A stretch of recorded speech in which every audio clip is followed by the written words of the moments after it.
Sir இப்போ actually ஒரு ID கம்பெனிக்கு இங்கே ஒரு சிஇஓவாக இருக்கீங்க. ஆனால் டெய்லி ஒரு 1 ஹவர் வந்து செருப்பு போடாமலே இப்படி ஒரு நேச்சரில் தான் வீடியோ எடுக்கணுன்றீங்க, அது ஏன்? ஆக்சுவலாக வந்து நீங்கள் வந்து சிஇஓ இருந்தால் இல்லை கேட்குறீங்களா, செருப்பு போட பற்றி கேட்குறீங்களா எனக்கு தெரியல. 1 ஹவர் நான் வந்து ஏன் அந்த மாதிரி இருக்குன்ற ரீசன் நான் சொல்கிறேன். ஆக்சுவலாக நான் வந்து இந்த கோவிட் பீரியடில் வந்து இந்த மாங்க் ட்ரைனிங் வந்து போயிருந்தேன். ஆக்சுவலி கோவிடும் வந்து ரொம்ப பிளெஸ்ஸிங். அண்ட் அதே மாதிரி நம்ம என் கம்பெனியை வந்து நிறைய லீவ் விட்டுச்சு. அப்போ ஒர்க் ஃப்ரம் ஹோம் இருந்தது, நிறைய வேலையும் கிடையாது. அந்த இடம் இந்த மாங்க் ட்ரைனிங் எடுக்கலான்னு சொல்லிட்டு நான் வந்து ஒரு இடத்துக்கு போயிருந்தேன். ஒரு 6 months நான் மாங்க் ட்ரைனிங் எடுத்தேன்.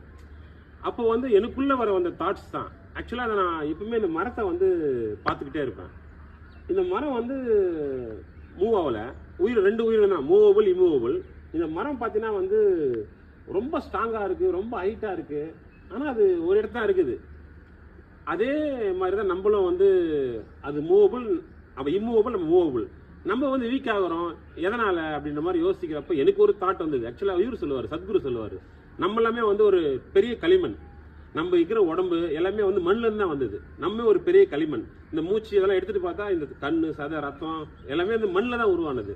ஸோ இந்த மண்ணுக்கும் நம்மளுக்கும் ஒரு மிகப்பெரிய தொடர்பு இருக்குது. அதை வந்து கட் பண்ணுறது வந்து செப்பலோன்னு எனக்கு இந்த செருப்பு போடுறோம் இல்லையா, அதுவோன்னு எனக்கு ரொம்ப யோசனை. இந்த பூமி வந்து மிகப்பெரிய ஒரு மேக்னெட்டு. இதுலேருந்து பவர் எக்ஸ்பெல் ஆகுது, உள்ளே இழுக்குது. ஸோ நம்ம வந்து ஒரு இன்சுலேட்டர் மாதிரி ஒரு செப்பலையும் ஷூவை போட்டு நம்ம தடுத்துக்கிட்டு அந்த பவரை நமக்குள்ளே ஏற்றாமல் இருக்குமோ அப்படின்ற மாதிரி ஒரு கற்பனை எனக்கு. ஸோ அது என் மைண்டில் வந்ததால் அட்லீஸ்ட் 1 ஹவராவது நம்ம வந்து இந்த பூமியோட தொடர்பாக இருப்போமே, இந்த எனர்ஜி இதான், இதுதான் மெயின், இங்கேருந்து தான் எல்லாமே வருது. ஸோ நம்ம இதனோட வந்து ஒரு எனர்ஜியாக இருப்போமேன்னு சொல்லிட்டு தான் அந்த மாதிரி இருக்கேன். இந்த மாதிரி டைமில் வந்து நிறைய பேச தோணும். ஸோ இப்போ வீடியோ போட்டுடலாம். ஏன்னா வந்து நம்மளுக்கு வந்து இந்த எடிட்டிங்லாம் எனக்கு இன்ட்ரெஸ்ட் கிடையாது. நீங்கள் சிஓ இன்சைட்ஸ் போட்டால் தான் கம்பெனி வளரும் அப்படின்னு நீங்கள் சொன்னதால் சரி இப்படியே வீடியோ போடலாமேன்னு சொல்லிட்டு தான் இது ஆரம்பிச்சிது. வேறு எதுவும் இல்லை. Okay sir.